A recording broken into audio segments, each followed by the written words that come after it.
네, 오늘 말씀은 복된 가정은 부모의 책임입니다. 이런 말씀을 준비했습니다. 어버이 주일이기 때문에 늘상 어버이에게 효도하십시오. 성경 말씀에도 있는 말씀인데 그런 말씀 준비하지도 않았고, 지난 주일에 이어서 지난 주일에는 행복한 가정이 되려면이었고, 그거에 이어서 또 복된 가정이 되려면 그건 부모의 책임입니다. 이렇게 좀 다른 차원에서 제가 말씀을 준비했어요. 여러분, 이 지구상에 존재하는 아주 유일하고 독특한 민족이 있지요. 하나님의 복을 받았다라고 자부하는 민족이 하나 있습니다. 실제로 하나님의 축복을 받았다라고 밖에는 설명이 안 되는 민족인데, 이스라엘 민족 아닙니까? 아브라함 때부터 시작한 이들은 모진 박해 속에서도 자기들만의 고유한 언어와 문화를 가지고 지금 세상을 살아가면서 이 세상에서 아주 유일하게 하나님의 축복을 받고 있는 민족입니다. 자, 이스라엘 부모들은 하나님의 복을 받기 위해서 행하는 책임 있는 행동 하나가 있어요. 그래서 유대 민족은 말이죠, 오늘날 작은 민족임에도 불구하고 세계를 주름잡는 민족이 됩니다. 우리가 잘 아는 대로 유대인들이 노벨상을 20% 이상 차지하고 있다는 건 우리가 너무나 잘 알고 있잖아요. 제가 또 여러 번 말씀을 드렸기 때문에 이스라엘 민족을 설명하면서 노벨상 이야기 말고 딴 걸 뭐 있을까 아무리 생각해봐도 별로 좋은 게 없어요. 전쟁에서 이긴다, 그것도 하나의 예가 될 수 있어요. 하지만 노벨상만큼은 정말 우리가 또 생각하고 또 생각해 보아도 아주 특이한 현상입니다. 세계를 주름잡고 있는 유대인들, 전체 노벨상 수상자의 22%. 근데 이게 어떤 때는 22%, 어디 찾아보면 25%, 30%까지 나와요. 이게 정확히 나오지 않는 게 왜냐하면 유대인들은 흩어졌잖아요. 그래서 다른 나라에 가서 막 흩어져서 살아서 이 사람이 유대인이라는 걸 밝히지 않으면 독일에 가서 노벨상을 받았는데 독일 사람으로 나올 때가 많아요. 그래서 그것까지 아마 밝혀지지 않은 것까지 치면 최대 30%, 최하 22%까지. 저는 오늘 최하 22%로 잡아서 오늘 말씀을 드립니다. 우리가 아는 대로 미국에 굉장히 많이 살고 있는데 유대인들이 미국 대학의 유명 대학의 절반은 다 유대인 교수예요. 하버드 대학의 50%가 유대인, 아이비리그 대학의 45% 이상이 다 유대인 교수입니다. 그러니까는 미국의 똑똑한 지성을 이끌어가는 사람들은 다 유대인이다. 자, 놀라운 사실은 우리 화면에 밑에 노란 글씨 한번 보세요. 뉴욕 시민이 120만 명이고 그 중에 유대인은 200만 명이에요. 네, 1200만 명이고 그 중에 유대인이 200만 명이에요. 그런데 뉴욕 주 정부는 유대인의 명절인 유월절을 공휴일로 선포합니다. 무슨 얘기냐 하면 200만을 위해서 1000만이 따라가 주는 거예요. 이거 반론 생기지 않을까요? 거수로 손을 들고 해도 결정이 될 수 없는 일이잖아요. 200만 명을 위해서 1000만 명이 따라가주고 있다. 왜 그럴까요, 여러분? 이게 왜 그럴까요? 말이 안 되는 얘기인데 이렇게 되어 있어요.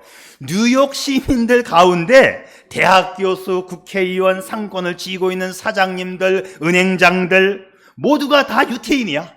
그러니까는 우리는 우리의 명절인 6월절 날 출근 안 한다. 대학 교수가 출근을 안 해, 학교 선생님들이 출근을 안 해, 은행장이 출근을 안 해, 사장님들이 출근을 안 해, 국회의원이 출근을 안 해. 몽땅 다 뉴욕이 그냥 마비가 돼버리는 거예요. 그러니까 할 수 없이 우리도 놀자 해가지고 이렇게 뉴욕 주정부는 200만 명을 위해서 1000만 명이 따라가고 있는 사실을 우리가 볼 수 있습니다. 자, 여러분 기억하세요. 유능한 소수가 무능한 다수를 다스리고 있다는 거지요. 하나님이 축복하시는 소수가 하나님을 모르는 다수를 끌고 가고 있는 거예요. 왜 유대인은 그렇게 뛰어난 민족으로 이 지구촌을 장악하고 있을까요? 바로 유대인 부모들이 책임 있는 행동을 했기 때문입니다. 그러니까는 오늘 어버이 주일에 얘들아 선물 갖고 와라, 그것도 중요한 거지만 우리 부모들이 정말 책임 있는 부모가 될 수 있기를 바랍니다. 책임 있는 부모가 되면 여봐라, 맛있는 점심 사다오 하지 않아도 부자니까 내 돈 주고 사 먹어도 되잖아요. 네, 일단 우리의 가정과 우리의 나라가 정말 우리 부모들로 인해서 멋진 부요한 민족 가정들이 될 수 있기를 바랍니다. 그래요. 바로 하나님께서 말씀하여 주신 하나님의 규례와 명령을 잘 지키도록 우리 부모들이 책임 있는 행동을 하면 그것보다 더 축복이 없다라고 하는 것이지요. 여러분, 성경을 보게 되면 성경에는 흑백 논리가 분명합니다. 흑백 논리가 분명해요. 성경은 하나님의 말씀을 잘 받아들이고 준행하는 개인과 나라가 복을 받아요. 이게 정확합니다. 하나님은 이유 없이 한 개인이나 국가를 사랑하거나 축복하거나 하시지도 않고, 또 하나님은 이유 없이 한 개인이나 국가를 저주의 대상으로 삼지도 않습니다. 흑백 논리가 분명해요. 신명기 11장에 있는 말씀을 한번 볼까요? 내가 오늘날 복과 저주를 너희 앞에 두나니 너희가 만일 내가 오늘날 너희에게 명하는 너희 하나님 여호와의 명령을 들으면 복이 될 것이요 너희가 다른 신들을 섬기면 저주를 받으리라. 성경에는 두 부류의 인생이 나오는데, 첫째, 여호와의 도를 쫓아 섬기는 영적인 사람이 있고, 세속문화에 물들어서 세상을 등지고 살아가는 사람이 있어요. 성경은 인간을 구분할 때 이렇게 두 종류로만 구분을 합니다. 하나님의 도, 하나님의 말씀을 지켜 행하는 사람은 대를 이어서 역사의 주인공으로 남게 하고, 하나님의 말씀을 거역한 사람들은 당대에는 잘 될 수도 있어요. 많아야 한 두 대, 세 대까지 가다가 다시 하나님을 모르는 사람들은 잠깐 반짝하고 잘 살 수는 있지만 마침내는 역사에서 사라지는 경우를 우리가 종종 보게 됩니다. 그러니까 하나님 말씀을 잘 지키는 자와 가정과 나라가, 민족이 복을 받게 되는 것이지요. 자, 그렇기 때문에 유대인 부모들은 자녀들이 3살에서 13살이에요. 예. 누가 13살 그랬어요? 네, 13살이면 하나같이 지워졌네, 이상하게. 네. 3살에서 13살까지. 그러니까 몇 년 동안? 아유, 똑똑해요. 10년 동안 아버지가 아들에게, 특별히 아버지가 아들에게 가르치면 딸들에게도 가르칩니다. 아버지가 중심이 되어서 자녀들에게 율법, 하나님의 법을 가르친다는 거죠. 철저하게 가르칩니다. 아빠가 자녀들을 모아놓고 철저하게 밥을 먹을 때에 밥상머리 교육이라고 해가지고 항상 밥을 먹기 전에, 얘들아 오늘은 어떤 성경을 읽고 묵상했니? 너는 둘째는 셋째는? 다 물어보고 한바탕 성경 말씀의 이야기를 하고 밥을 먹는 사람들이에요. 평생을 그렇게 살아갑니다. 하나님을 섬기는 법도를 가르칩니다. 율법을 통해서 죄가 무엇인지를 깨우치고 나아가 하나님의 백성은 어떻게 살아야 하는지를 가르치는, 바로 그 율법을 항상 가르치면서 살아가요. 유대인처럼 탁월한 민족이 될 수 있었던 것은 부모들이 대를 이어서 자녀들에게 하나님의 말씀인 율법을 가르쳐 왔기 때문이에요. 자, 우리는 유대인은 아닙니다만은 우리는 예수를 믿어요. 우리가 잘 생각해 보면 유대인들보다 더 좋은 조건을 가지고 있어요. 왜? 우리는 예수를 믿어서 구원도 받았고, 또 우리에게는 구약 성경도 있고 신약 성경도 있습니다. 자, 예수를 믿는 우리가 하나님 말씀의 규례와 명령을 잘 지켜 행하면 우리도 이 땅에서 복을 받는다고 성경이 약속하고 있기 때문이지요. 자, 그래서 우리는 유대인들보다 탁월한 사람들이다, 이렇게 생각하면 됩니다. 예수를 믿어서 일단은 구원을 받고 우리에게 주어진 하나님 말씀을 잘 지켜 행하면 우리도 복된 가정이, 복된 민족이 될 수 있는 것입니다. 여러분, 그렇습니다. 복받는 거룩한 인생들이 될 수 있기를 바랍니다. 특별히 우리 부모된 사람들이 그 역할이 매우 크다는 것이지요. 잘 먹고 잘 살자, 출세하라, 그것이 아니라 자녀들이 하나님의 말씀을 잘 지켜 행할 수 있도록 책임 있는 행동을 먼저 부모들이 보여줘야 되는 것이에요. 자, 다시 한번 부탁드립니다. 구원받는 것이 예수님 믿는 것과 연관되어 있다면 복을 받는 것은 하나님의 말씀대로 사는 것과 관련되어 있습니다. 자, 오늘 어버이 주일이잖아요. 네. 복된 가정을 위한 부모의 책임에 대해서 오늘 제가 말씀을 드리려고 하는데, 복된 가정은 전적으로 부모의 책임이다. 그래서 첫째는 이렇게 해야 돼요. 부모는 좋은 혈통을 전수해 줄 책임이 있다. 아니, 혈통은 그냥 한번 받으면 유전인자에 찍혀 나오는 건데 어떻게 좋은 혈통을 만들어줘? 네, 제가 설명을 드릴게요. 자, 부모가 된다는 것은요, 하나님의 거룩한 부르심을 받은 거예요. 목사가 성직자로 부름받는 것이 소명인 것처럼 한 가정의 부모가 된다는 것은 하나님의 거룩한 부르심을 받는 것입니다. 하나님 앞에 부모가 되었다는 것은 그 자녀를 잘 키울 책임과 사명이 있다는 거예요. 자, 왜냐하면 나의 삶은 나 하나로 그치는 것이 아니에요. 부모는 자식을 잘 키워야 할 책임과 그 자식에게 신앙을 전수해 주어야 할 중대한 사명이 있는 거예요. 이걸 여러분 잘 명심하시기를 바랍니다. 자, 우리가 부모가 되었다. 자녀들에게 하나님을 잘 섬길 수 있는 믿음을 전수해 주어야 한다.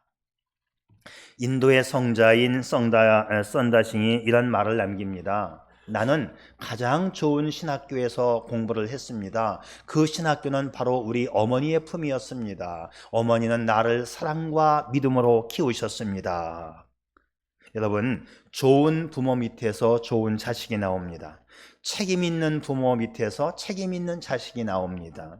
성실한 부모에게서 성실한 자식이 나와요. 성실한 믿음 좋은 부모에게서 믿음 좋은 자식이 나옵니다. 그러니까 좋은 가문에서 좋은 자식이 배출되는 거지요. 그러면 어떻게 좋은 부모, 좋은 가문을 우리가 만들어갈 수 있느냐? 어떻게 좋은 혈통을 만들어서 자녀들에게 넘겨줄 수 있느냐? 자, 부모는요, 좋은 혈통을 만들어야 됩니다. 한번 유전적으로 물려받은 것으로 그것으로 끝나는 게 아니고 좋은 혈통으로 개선이 된다니까요. 물론 유전인자는 굉장히 강력합니다. 근데 그 유전인자도 바꿀 수 있다는 것이 성경의 논리예요. 그러니까는 우리 가정이 좀 부족한 유전인자를 받았다. 노력을 해서 좋은 유전인자로 개선을 시킬 수가 있는 거예요. 됩니다. 혈통이 좋은 혈통으로 개선시킬 수 있는 것이 성경의 논리예요. 자, 그러면 여러분 이걸 명심하셔야 되는데, 자, 여러분, 부모의 생각, 부모의 습관도 유전된다는 사실을 명심하세요. 자, 우리가 어떤 생각으로 살아가느냐, 어떤 습관적인 행동을 하느냐, 그것이 우리의 유전적인 체질을 개선시키는 거예요. 자, 이것을 증명할 수 있는 아주 정확한 유일한 증거가 성경에 하나 있는데, 아담의 죄가 후손에게 전가되었다고 성경은 말하잖아요. 아담이 태어날 때는 죄가 없었어요. 근데 아담이 나중에 지은 죄가 그게 유전인자에 찍혀서 다음 세대에게 전달이 되었다라고 성경은 말씀하고 있어요. 그러니까는 처음에는 없었던 건데 나중에 지은 행동과 생각 때문에 그게 내 유전인자를 만들어버렸다 이 말이지요. 그렇다고 한다면 유전인자는 개조시킬 수가 있다, 개선시킬 수가 있다라고 하는 말이에요. 여러분, 후천적으로 지은 죄가 전달된다는 것은 엄청난 사실을 암시해주고 있습니다. 그러니까 우리가 후천적으로 생각하는 것, 경험하는 것, 기술 습득하는 것, 이 모든 것들이 다시 개조가 되어서 자손들에게 유전이 되어지는 거예요. 그러니까 우리 할머니, 할아버지들, 엄마, 아빠들은 좋은 생각을 계속 가져야 되고 좋은 생각을 자녀들에게 계속 넣어줘야 되는 거예요. 그러면 그것에 의해서 후천적으로 바뀌어가는 거라고 성경이 말씀하고 있는 것이죠. 좋은 추억, 긍정적 사고방식, 적극적 사고방식으로 우리는 살아가야 합니다. 뜨거운 신앙, 뜨거운 믿음은 절대적이에요. 여러분의 가문과 가계에 축복의 혈통이 흐를 수 있기를 바랍니다.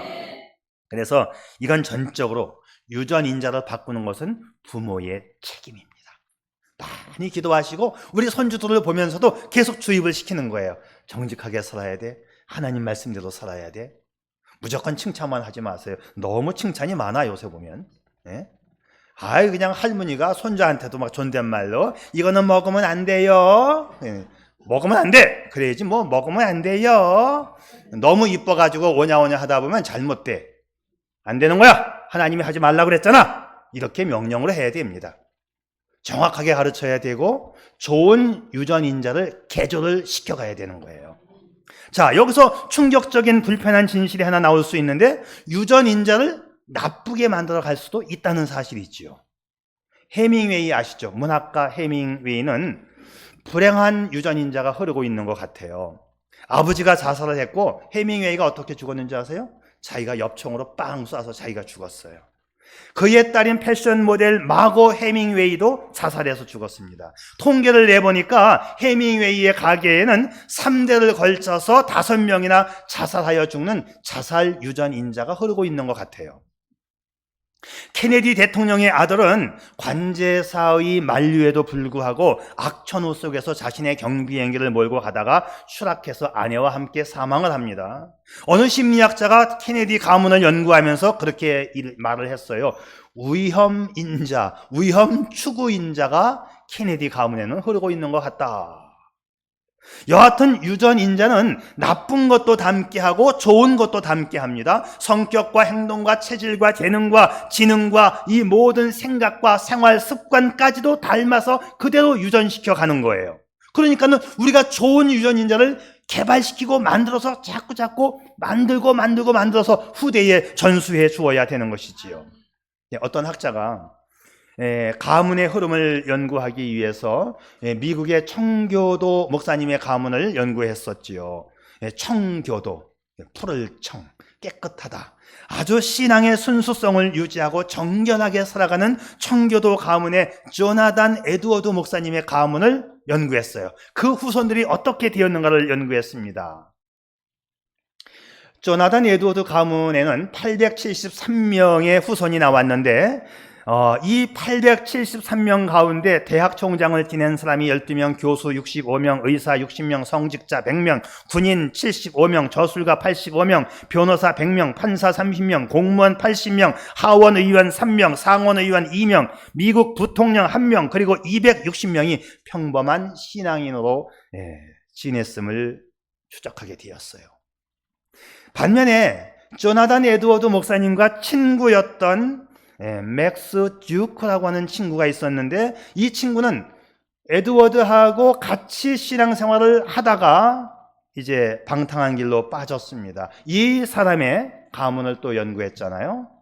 자, 맥스 듀크의 가문 어느 날 신앙에서 떠나 방탕한 생활로 빠져갔는데 그의 후손은 1292명이었는데 그 가운데 유아 사망 309명, 거지 310명, 선천성 불구자 440명, 매춘부 50명, 도둑 60명, 살인자 70명, 별 볼 일 없는 사람 53명으로 집계가 되었어요.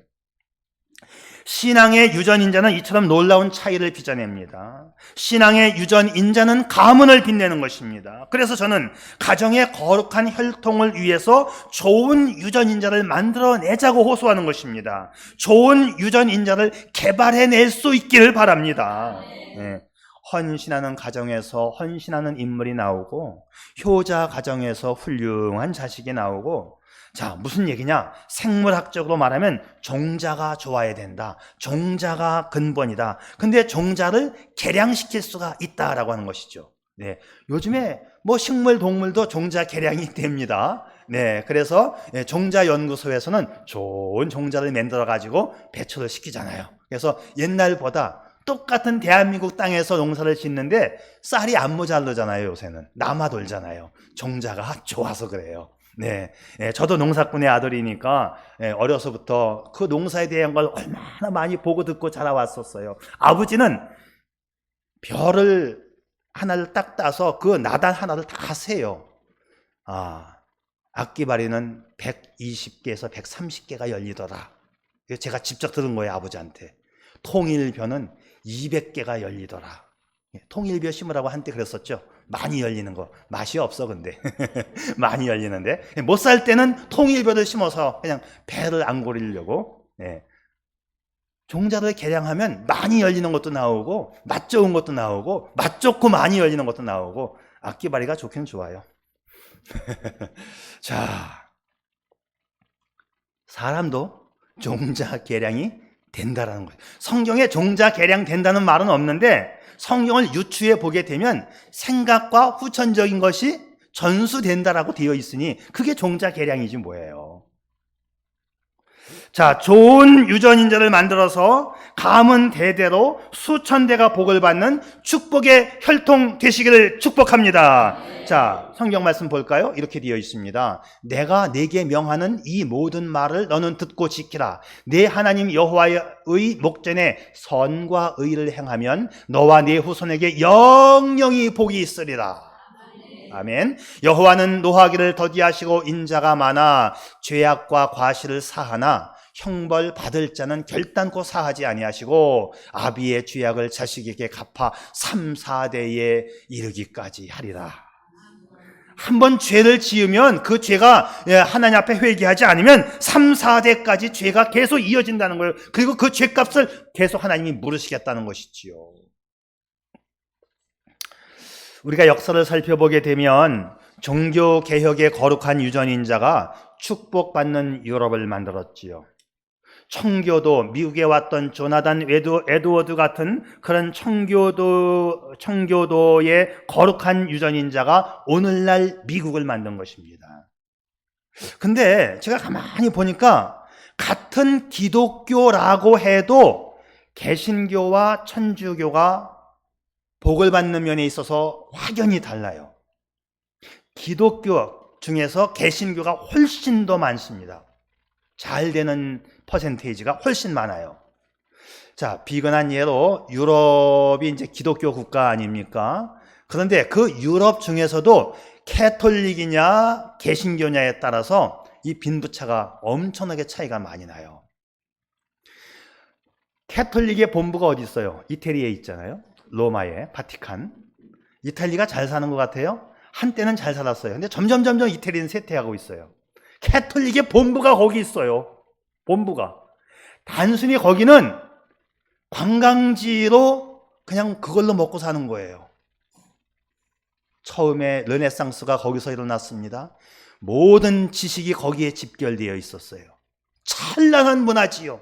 그런데 이태리에 가서 영어로 말을 해보세요. 못 알아들어요. 못 알아들어요. 영어가 안 돼요. 결국 지식 수준이 우리보다 낮다는 이야기죠. 그 사람들도 그래요. 지식 수준이 좀 낮아요. 영어가 안 통합니다. 그래서 제가 이탈리 말을 문법책을 한번 봤거든요. 문법책이 어떻게 생겼나 봤더니 저는 배우기 쉽겠더라고요. 제가 헬라어하고 라틴어를 공부했기 때문에 문법이 헬라어, 라틴어 문법하고 비슷하게 생겼어요. 여성명사, 중성명사, 남성명사가 있고 그거 똑같아 헬라어하고. 그 다음에 어미 변화가 일어나는데 어미 변화도 비슷하게 되어 있더라고. 아, 구조가 헬라어식으로 되어 있구나. 그 사람들이 영어를 배우는 거는 아주 쉬운데 영어로 한번 말을 해보세요. 거기 나라에 가서 못 알아들어요. 안 됩니다. 통화가 안 돼. 자, 그러면 그 잘 살아야 되는 이태리가 유럽에서는 별로 못 살고 있다. 점점점 쇠퇴하고 있다. 이태리보다는 프랑스가 잘 살고 프랑스보다는 독일이 잘 살고 독일보다는 스위스, 스웨덴이 더 잘 삽니다. 구조적으로 보게 되면 더 못 살아야 되는 스위스, 스웨덴인데 유럽에서 제일 잘 살아. 왜? 기독교 인구가 제일 많은 나라이기 때문에. 이렇게밖에는 설명이 안 됩니다. 자, 저는 이런 관점에서 우리의 가정마다 예수님의 깨끗하고 고결한 피가 흐르는 거룩한 가정의 유전인자를 만들어 갔으면 좋겠다는 것입니다. 예수님의 보혈로 사랑의 유전인자, 능력의 유전인자, 기도와 헌신의 능력, 그리고 생명의 유전인자, 축복의 유전인자를 만들어 갈 수 있기를 바랍니다. 내가 가지고 있는 유전인자보다 내 자녀와 내 손주들은 더 좋은 축복의 유전인자를 만들어 가야 되는 거예요. 우리는 계속 주입시켜야 됩니다. 그래서 그들의 유전인자를 계속 개조시켜 가야 되는 것이지요. 그런 이유로 인하여 우리는 어떻게 살아가야 하느냐? 우리 부모는 성경 말씀을 가르쳐야 되는 것이죠. 성경은 한 사람이 구원받는 데에만 필요한 책이 아닙니다. 성경은 한 사람의 지성과 인격을 세우는 데에도 필수적입니다. 한 개인이 복된 인격을 갖추기 위해서는 하나님의 말씀을 배워야 하고 배운 대로 살아가야 합니다. 앞에서도 말씀드렸지만 노벨상은 이 지구상에 존재하는 공로상 가운데 가장 영예로운 상입니다. 노벨상은 뛰어난 지식과 지혜를 가지고 인류 복지에 구체적으로 공헌한 사람에게만 주는 상이에요. 우리나라가 2개 받았죠. 근데 참 놀라운 사실은 인류 복지에 공헌한 사람들 모두가 성경을 배우는 사람들이었다는 통계가 또 나오고 있어요. 흥미로운 분석 결과 노벨상 수상 국가들 가운데 상위 5등까지가 어느 나라인지 아세요? 1등은 어딜까요? 1등은 당연히 1등은 미국이에요. 2등은 영국입니다. 3등은 독일, 프랑스, 스웨덴 이렇게 나가요. 다 미국 1등, 나머지 유럽. 자, 그러면 1등부터 5등까지가 미국, 영국, 독일, 프랑스, 스웨덴 이 순서대로인데 1901년부터 시작해서 2023년 작년 재작년까지 숫자를 보니까 999명, 1000명이라고 칩시다. 1000명 가운데에서 미국에서 400명 넘게 가져갔어요. 거의 40% 이상을 미국이 노벨상을 받았습니다. 그런데 종교별로 분석을 해보니까 유대인이 22%, 개신교가 64%, 카톨릭이 11%. 그러면 유대인과 개신교와 카톨릭 요 세 종교의 공통점이 뭔지 아세요? 성경을 배우고 있는 종교라는 것이죠. 이 세 개를 다 합치면 몇 퍼센트가 나올까요? 22, 64, 11. 97%. 노벨상 수상자의 97%가 성경 보는 나라의 민족의 사람들이다라는 것이죠. 놀랍지요? 성경을 잘 배우고 연구하면 노벨상이 보인다. 여러분, 성경을 무시하지 않기를 바랍니다. 노벨상 수상 국가의 상위권 5개 국가, 하나님을 잘 섬기는 나라들입니다. 여러분, 성경 말씀을 잘 배울 수 있기를 바랍니다. 한 개인과 한 국가가 부강한 나라가 되고 복을 받는 것은 그들이 하나님 말씀을 얼마나 잘 배우고 실천하느냐에 달려 있습니다. 아무리 역사가 오래되었다 할지라도, 아무리 인구가 많고 자원이 좋다 할지라도, 중국 대표적인 예 아닙니까? 중국, 또 이집트, 세계를 주름잡았던 이집트, 남미의 마야, 잉카 다 쪼그라들었어요. 그게 이해가 안 됩니다. 우리는 이해가 안 돼요. 심오한 학문이 있고 대학, 중용, 논어, 맹자, 사서, 삼경, 서경, 시경, 주역이 있다 할지라도 중국은 쪼그라들고 쪼그라듭니다. 아까 유대교를 포함한 기독교 국가에서 노벨상 수상자가 97%, 그럼 나머지는 3%잖아요. 3%. 이 3%는 누가? 일본, 중국, 힌두교, 이슬람교 다 합쳐야 그게 3%라는 얘기예요. 자, 우리에게 주목을 끄는 것은 또 유대인들입니다. 그 유대인은 인구가 얼마나 될까? 유대인 전체 인구는 아주 작아요. 1,500만 명이에요. 전 세계 인구의 0.2%도 안 되는 건데 0.2%가 안 되는 인구가 어떻게 22% 이상의 노벨상을 수상했느냐? 0.2%의 인구면 노벨상을 0.2% 받았으면 본전치기 한 거잖아요. 그러면 0.2%라고 하는 이야기는 1%가 안 되잖아요. 결국 노벨상을 하나도 못 받아도 아무 문제가 없다는 이야기예요. 1%가 안 되니까. 근데 0.2%가 안 되는 민족이 전체의 22%를 차지하고 있다. 미국이 400명이 넘어요, 지금. 400명 중에서 절반이 유대인이란 말이죠. 그게 200명이에요. 그러니까는 22% 이상이 나오는 거지요. 사실은 더 될 거라고 보고 있어요. 자, 왜 그러느냐? 이들의 인생 교과서가 성경이기 때문입니다. 성경을 잘 연구하니까 세계 민족 위에 뛰어난 민족이 되는 것이죠. 여러분, 성경을 연구하면 노벨상이 보인다. 아멘. 맞습니다. 달리 설명할 방법이 없어요. 역사적으로 유대한 사람들은 다 성경의 사람들이었어요. 역사적으로 잘 사는 나라들 다 하나님을 믿는 사람들입니다. 성경 교육을 잘 받은 나라는 망하지 않습니다. 자, 오늘 5월달 가정의 달 그리고 우리 어버이 주일인데요. 자, 축복된 가정을 우리 소망하고 있지요. 이 축복은 지난주에 말씀드린 대로 하나님이 주시는 것이다. 하나님은 말씀대로 사는 사람을 축복해 주십니다. 하나님을 섬기는 사람들이 거룩한 유전인자로 개발되어지는 것입니다. 이러기 위해서 우리는 자녀들에게 하나님 말씀을 잘 가르쳐야 돼요. 미국의 스탠포드 대학 심리학자인 젠센 교수는 그러면 유태인들은 그 머리가 선천적일까 후천적일까를 연구했어요. 그가 이렇게 말을 했습니다. 유대인의 지적 능력은 다른 민족에 비해서 우수하지 않다. 천재로 태어난 것이 아니라 교육에 의해 우수한 민족으로 만들어져 가고 있다. 이렇게 말을 했어요. 자, 그러면 유대인의 교육 방법은 뭘까요? 두 가지입니다. 그들은 성경에 기초하고 있고 가정교육이 성경교육의 1번지다. 유대인 가정의 특징은 정신적으로 하나가 되어서 부모와 함께 성경을 읽고 또 자녀들과 함께 늘 기도합니다. 여러분, 말씀이 여러분 가정을 이끌어갈 수 있기를 바랍니다. 그래서 축복의 가정이 여러분의 가정 될 수 있기를 축복합니다.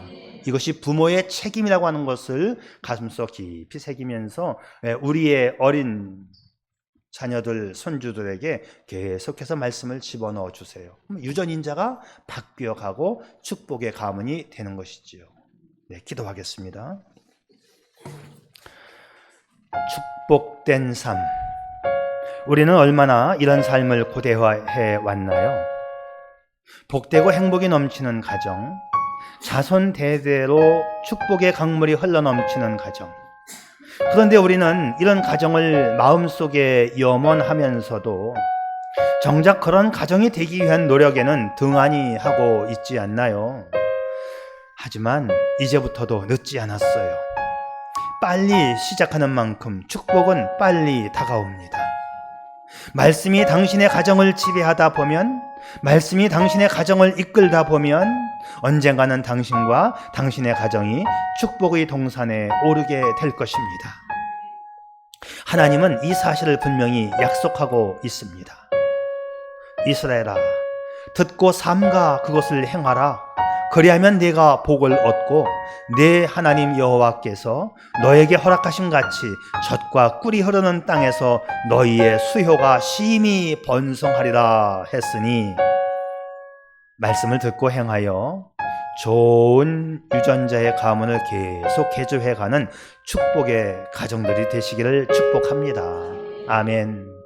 아버지 하나님, 그렇습니다. 가정의 달입니다. 우리가 하나님을 잘 섬기는 가정이 되어서 하나님이 이 땅 위에 약속하신 그 약속의 복을 받아 누릴 수 있는 우리의 가정들 되게 해 주시옵소서. 예수님의 이름으로 기도드리옵나이다. 아멘.